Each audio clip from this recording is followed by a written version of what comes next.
Hadirat Tuhan, Roh Kudus Tuhan telah hadir di dalam kehidupan kita, sehingga ketika kita memuji nama Tuhan, menyembah Tuhan, kita merasakan hadirat Tuhan menjamah kehidupan kita. Puji Tuhan. Haleluya. Saya rindu ingin menyapa anak-anak Tuhan yang hadir pada malam hari ini. Puji Tuhan. Haleluya. Anak-anak Tuhan yang ada di luar, puji Tuhan. Haleluya. Yang ada di dalam, puji Tuhan. Haleluya. Sama-sama kita katakan kepada Tuhan, puji Tuhan. Haleluya. Kita ingin bersorak-sorak lagi memuji nama Tuhan, karena Tuhan telah lahir ke dunia ini, menebus kehidupan kita, bahkan menyelamatkan kita dari maut melalui dosa yang kita lakukan di kehidupan kita. Puji Tuhan. Haleluya. Tanpa mengurangi rasa hormat, saya mengundang seluruh hamba Tuhan dan anak-anak Tuhan untuk kita bangkit berdiri. Kita mau puji Tuhan. Hallelujah.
pujian kita kepada Tuhan. Oh Tuhan, pencipta langit bumi, dengan kuat kuasa-Nya. Haleluya.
Allah menciptakan dunia dengan indahnya.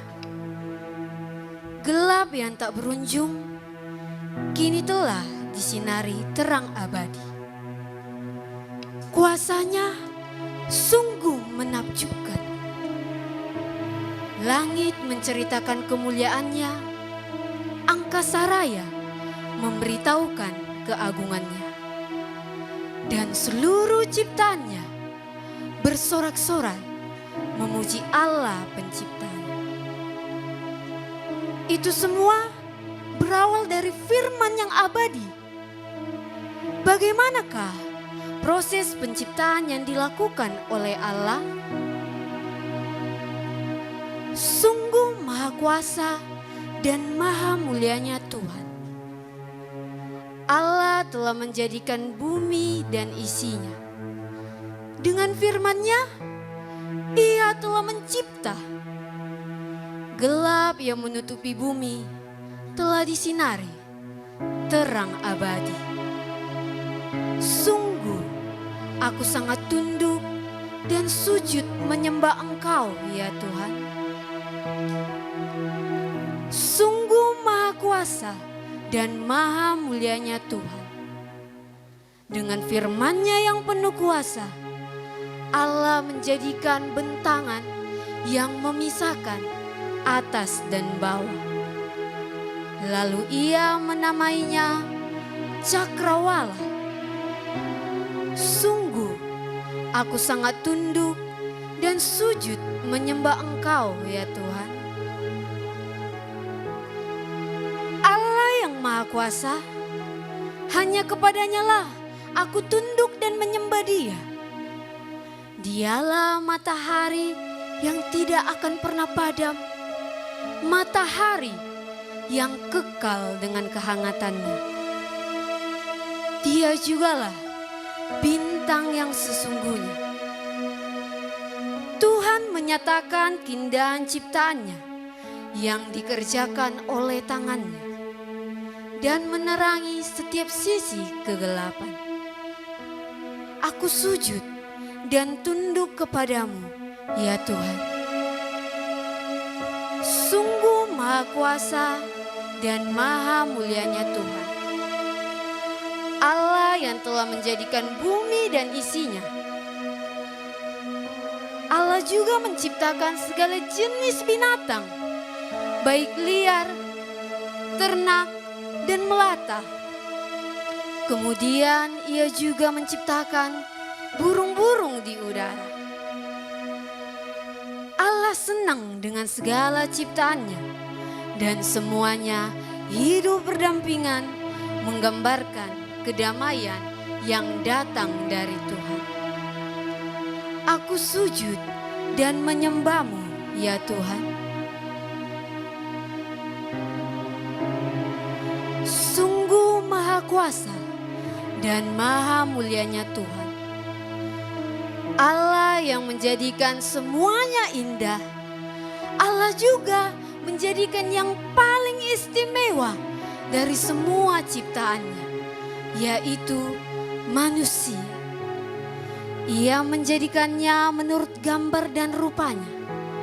Allah membentuk dari debu tanah dan mengembuskan napas hidup baginya. Jadilah manusia, yaitu laki-laki. Lalu ia mengambil tulang rusuk kanannya dan menjadikan seorang pendamping baginya. Jadilah seorang perempuan. Semuanya hidup berdampingan secara damai yang menggambarkan kedamaian yang datang dari Tuhan. Kemudian manusia juga diberi mandat untuk berkuasa dan memelihara semua ciptaan lainnya. Semua yang baik berasal dari Allah, sebab Allah menciptakan semuanya dengan baik. Tetapi manusia memberontak. Manusia sebagai ciptaan Allah yang sempurna telah dirusak oleh dosa. Roh dan kebenaran firman Allah tidak lagi dihiraukan ciptaannya. Semua menjadi sirna sejak manusia tidak mengindahkan firman. Perintah Allah untuk tidak memakan buah di tengah Taman Eden telah dilanggar dan membuat manusia jatuh ke dalam dosa. Setelah manusia jatuh ke dalam dosa, yang terjadi justru manusia semakin jauh dan jatuh daripadanya. Manusia semakin sombong dan menganggap semua yang didapatkannya adalah hasil jeripayanya sendiri. Bagaimanakah dosa itu dapat menyebar? Marilah kita saksikan liturgi kejatuhan manusia ke dalam dosa.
dengan sangat tinggi sampai kita bisa melampaui kehebatan Allah. What's wrong? Aku sengaja beritahumu, Gensetsu Oshini, kan Rio sini kereban dari Masan. Ayah ada pada koni kamu, masa mereka menangkap Masan toh? Jangan Tuhan.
Dosa ini sudah melekat kuat pada diri manusia. Dosa kecil menurut pikiran manusia merupakan dosa besar bagi Allah. Dosa inilah yang menjadi jarak antara hubungan manusia dan Sang Pencipta. Jadi, apakah dosa ini masih berlanjut hingga sekarang? Demikianlah liturgi manusia jatuh ke dalam dosa. Terpujilah Tuhan, Allah semesta alam. Puji Tuhan. Haleluya.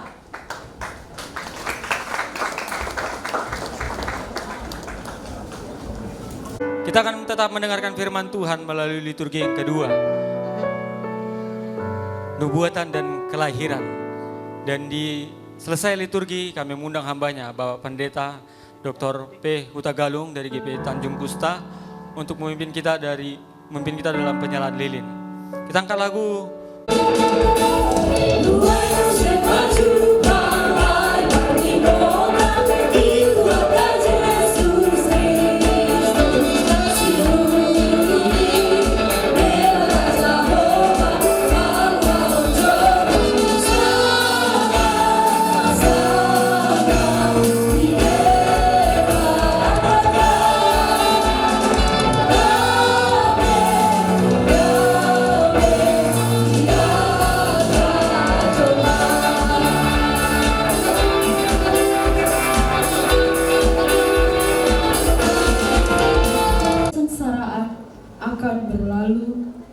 jika Tuhan Allah senantiasa bersama kita.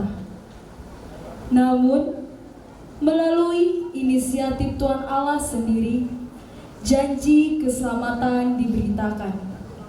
Bapa di surga akan menyerahkan anaknya yang tunggal sebagai korban penebusan dosa-dosa manusia.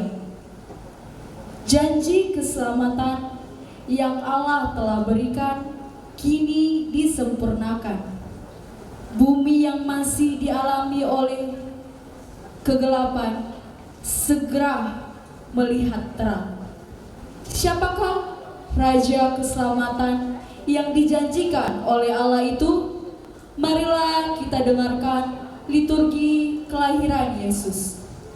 Puji Tuhan.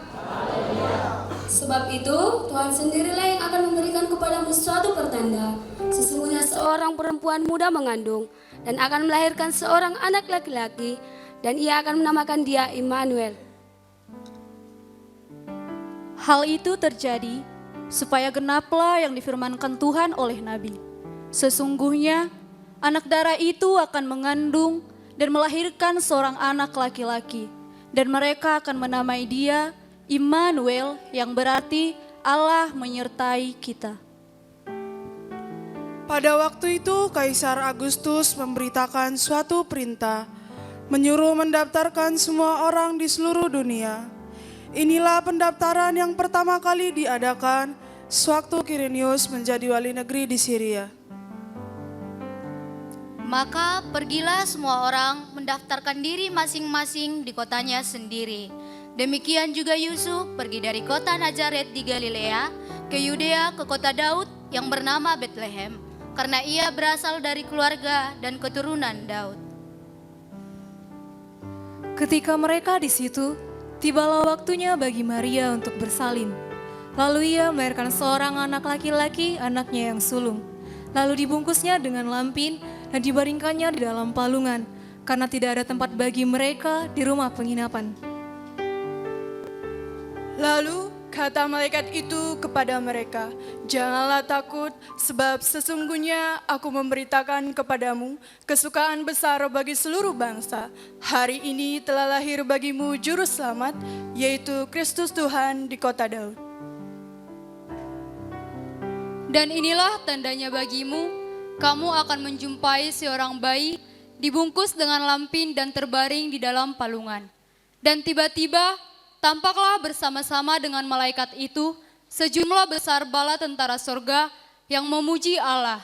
Katanya, kemuliaan bagi Allah di tempat yang maha tinggi dan damai sejahtera di bumi di antara manusia yang berkenan kepadanya."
menyalakan lilin.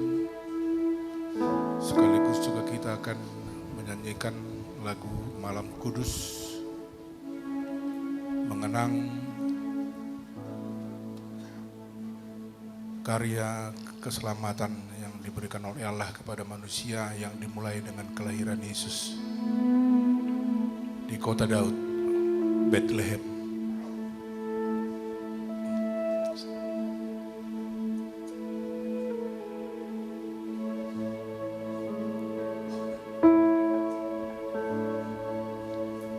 Kita nyanyikan lagu pujian Malam Kudus, sunyi senyap.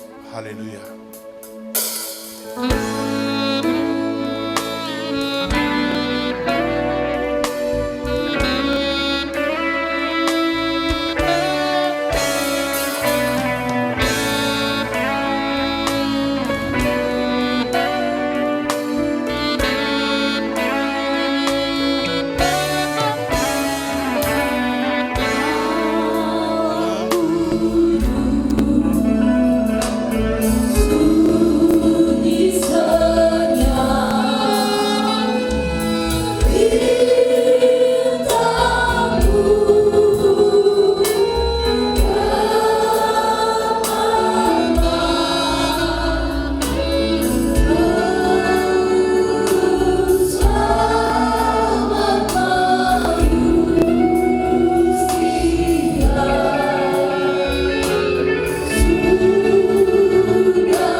Dalam kehidupan ini, kita sering menghadapi tantangan yang menguji iman kita.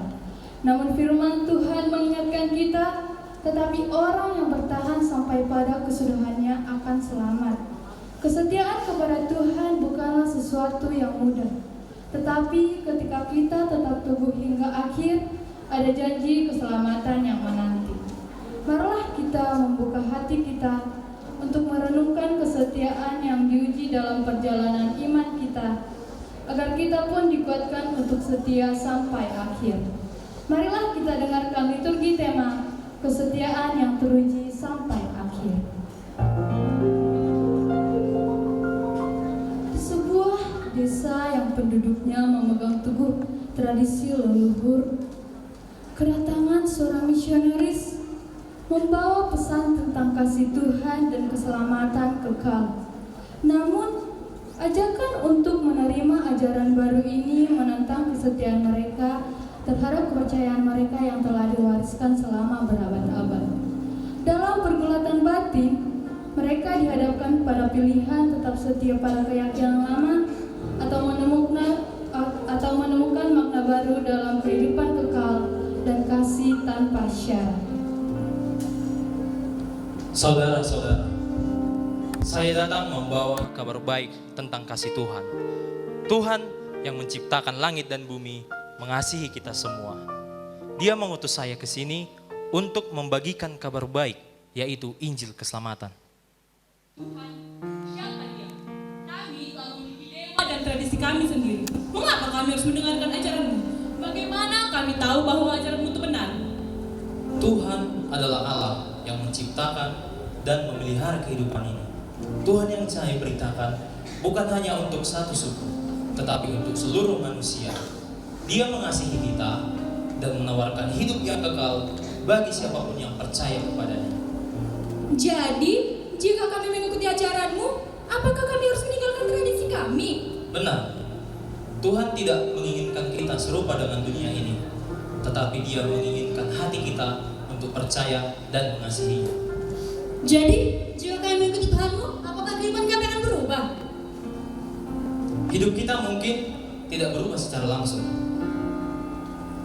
tetapi Tuhan memberikan arah dan tujuan, serta janji hidup kekal setelah kematian. Setelah pemberitaan Injil tentang Yesus, Noksem percaya kepada Yesus dan mengimani bahwa ia sudah diselamatkan. Dan seluruh keluarganya pun menjadi percaya kepadanya. Noksem dan keluarganya pun berdoa dalam rumah mereka. Penjaga desa yang sedang berjalan tiba-tiba mendengar kegiatan keluarga Noksem. Terkejut dengan apa yang mereka dengar, para penjaga segera menyampaikan hal tersebut kepada pemimpin desa. Mari kita bersatu dalam doa. Tuhan, kami berterima kasih karena Engkau telah membawa terang-Mu ke dalam hidup kami. Kami memilih untuk mengikuti-Mu, tidak ada jalan kembali. Meskipun kami belum mengerti, kami akan tetap setia kepada Yesus apapun yang terjadi. Yesus? Amin. Siapa dia? Seperti itu ajaran baru yang orang masuk ke desa ini. Ayo kita lapor kepada desa. Ayah, apakah semua penduduk desa ini juga sudah mengenal Tuhan Yesus? Belum, Nak, tapi kita bisa menunjukkan kasih-Nya lewat hidup kita. Kita akan menjadi terang tempat ini. Menjadi terang? Terang yang seperti apa, Ayah? Ya, terang itu artinya kita harus hidup dalam kasih Tuhan dengan melakukan perbuatan baik untuk kemuliaan-Nya.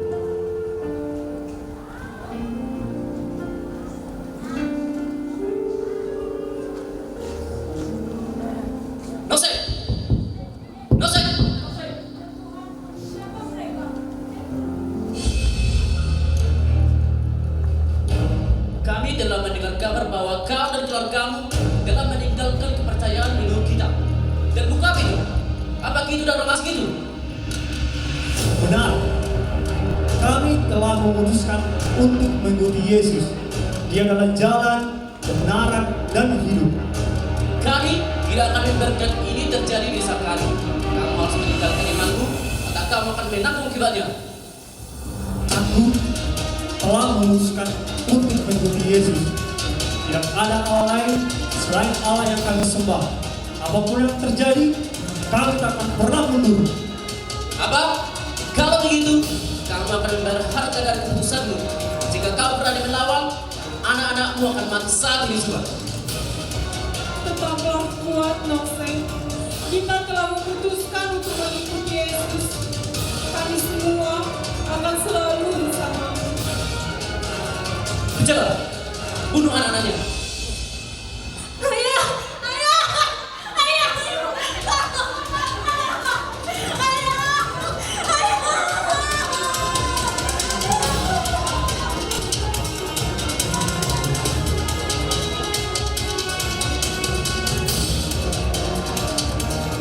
Lihatlah, apa yang sudah terjadi karena kebodohanmu. Anak-anakmu telah mati. Sekarang, tinggalkan imanmu atau istrimu juga akan mati. Aku akan tetap mengikuti Yesus. Meskipun nyawa kami taruhannya, kami tidak akan meninggalkan iman kami kepada Tuhan. Dan kami tidak akan pernah mundur. Baiklah, berjalan, bunuh istrinya.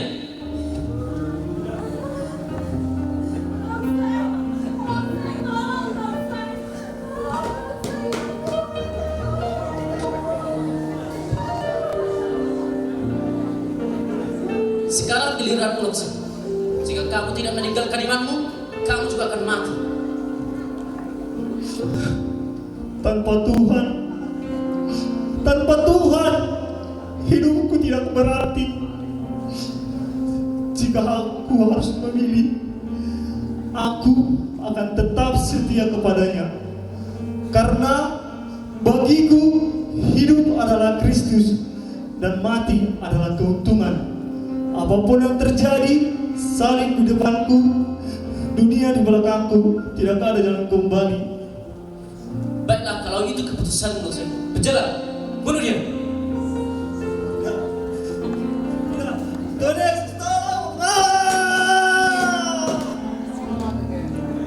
Akhirnya Nokseng meninggal dengan iman yang teguh. Namun setelah kejadian itu, hati penduduk desa mulai terbuka terhadap Injil.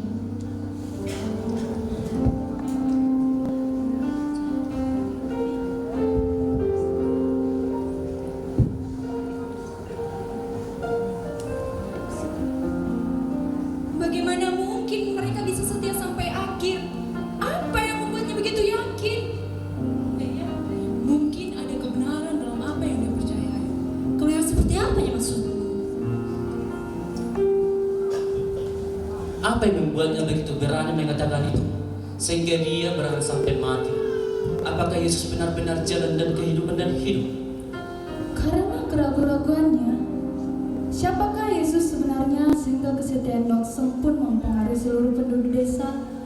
Akhirnya pemimpin desa mencari sesuatu di rumah Nokseng untuk mencari kebenaran di balik semua itu. Dan dia menemukan sebuah Alkitab.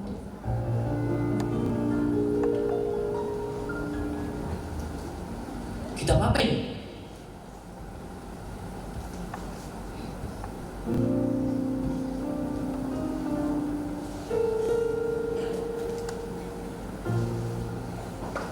Yesus berkata kepadanya, "Akulah jalan dan kebenaran dan hidup. Tidak ada seorang pun yang datang kepada Bapa kalau tidak melalui Aku."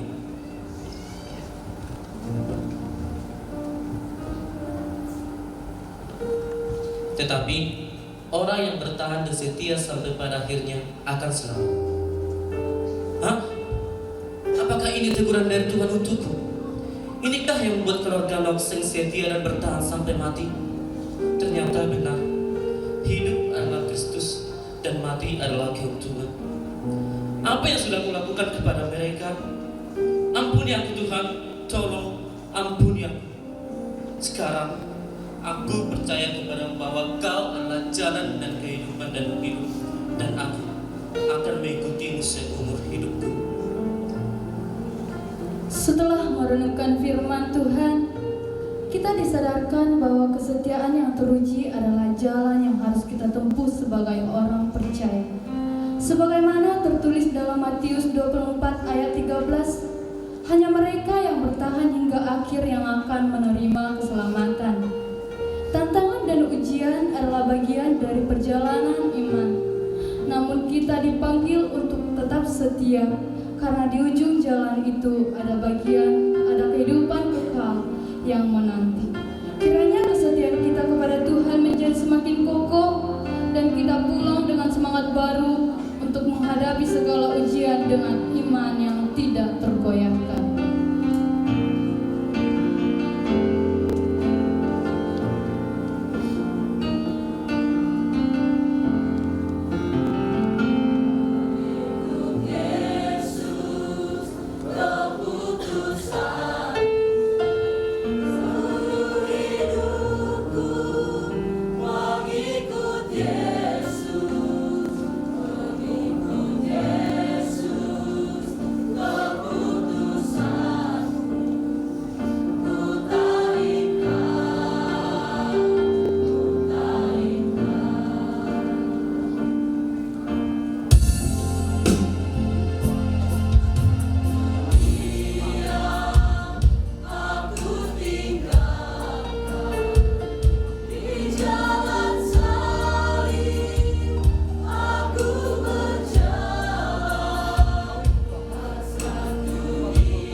Demikianlah liturgi tema kesetiaan yang teruji sampai akhir. Terpujilah Tuhan Allah semesta. Puji Tuhan.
Jangan biarkan si iblis mengganggu kehidupanmu pada hari ini. Haleluya. Kami pastikan kuasa Tuhan akan terjadi dalam kehidupan kita. Amin. Haleluya. Kami mengundang hambanya, Bapak Pendeta Dr. A. Tarigan, MTH, untuk menyampaikan kebenaran firman Tuhan pada malam hari ini.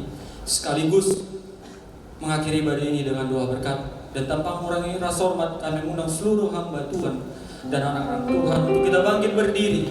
Kita angkat pujian kita kepada Tuhan. Oh saudara, dengarkanlah firman Tuhan. Haleluya. Haleluya. Nyanyikan pujian ini dengan sukacita di hadapan Tuhan. Karena pada malam hari ini kita akan menerima berkat yang luar biasa.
Puji Tuhan.